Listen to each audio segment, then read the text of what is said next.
tanks can be done as a DIY install. No need to bring them to a shop. And they both have the option of an auxiliary tank filler. So you can take the fuel from your extra large tank and put it in something else.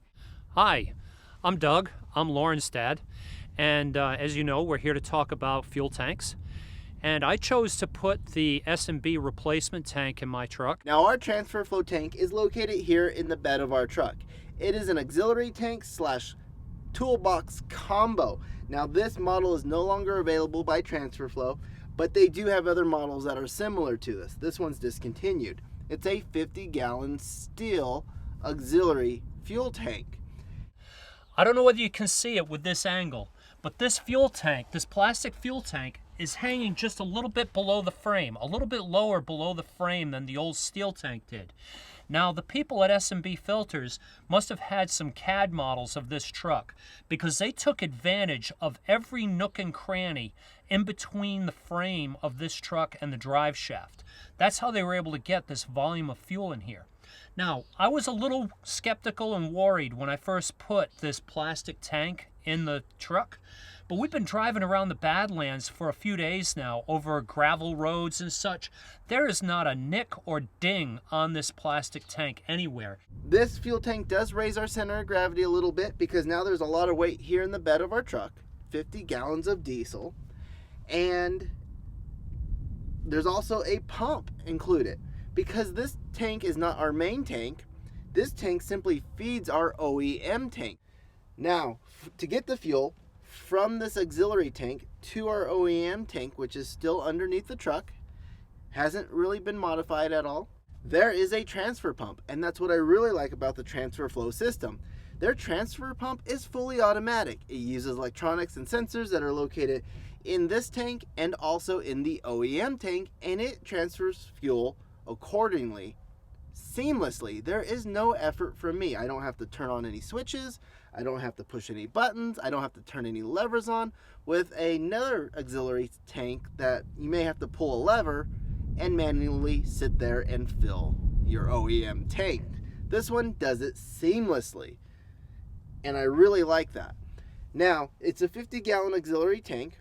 We have the OEM tank, and when they're both full, that gives us a capacity of 84 gallons. Now that's quite a bit of range for this truck when not towing. Over 1,000 miles when not towing. Give or take 100 miles, or give or take if me or Lauren is driving it. Now when we're towing, we can cut that pretty much almost in half. The downfall with that much capacity of fuel is it does take away from your payload, your cargo carrying capacity. So, the original fuel tank in this truck was only 28 gallons. That seems like a puny tank for a 1-ton truck. And I actually talked to the dealer about that when we bought it secondhand, and he said it's a sales thing.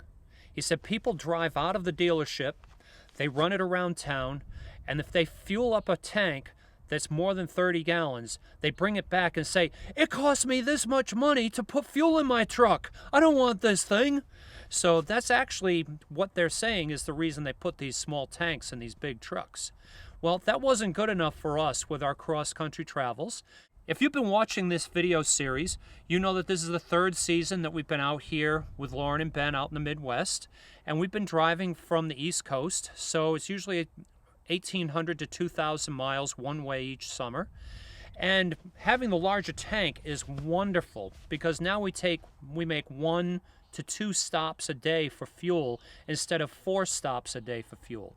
This new S&B tank has a capacity of about 57 gallons, and when you install it, you pull all the electronics, the fuel pump and everything off the old tank and just drop it into the new tank and install the tank and bolt it in place.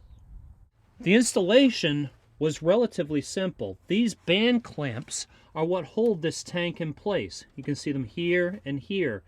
So what I did was I just took a 2x6 along the length of the tank and rolled the tank underneath the truck while it was balanced on the floor jack, and then pumped the floor jack up into place and raised the tank right into position.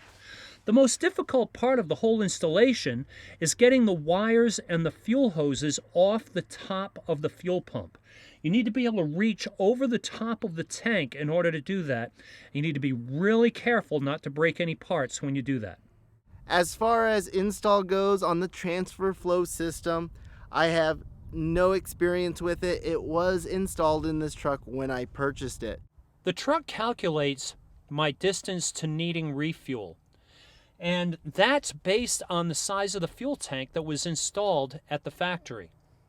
So S&B offers a free use of their system, one of their electronic systems, to reprogram the dashboard computer so that it will properly calculate the amount of range you have with the new fuel tank.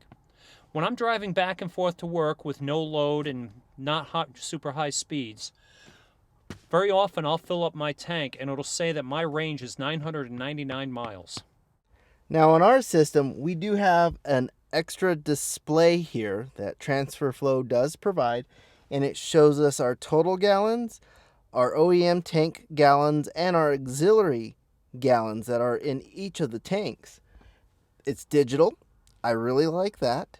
And I believe this is also the brains for the Transfer Flow pump, so it will not overfill our OEM tank. It will move fuel accordingly. So we do have this on our dashboard, unlike the S&B. With the S&B tank built into the Ford, I'm using all the OEM gauges, no extra electronics. And when we fuel at the fuel station, we have to fuel our OEM tank and also the auxiliary tank located in the bed.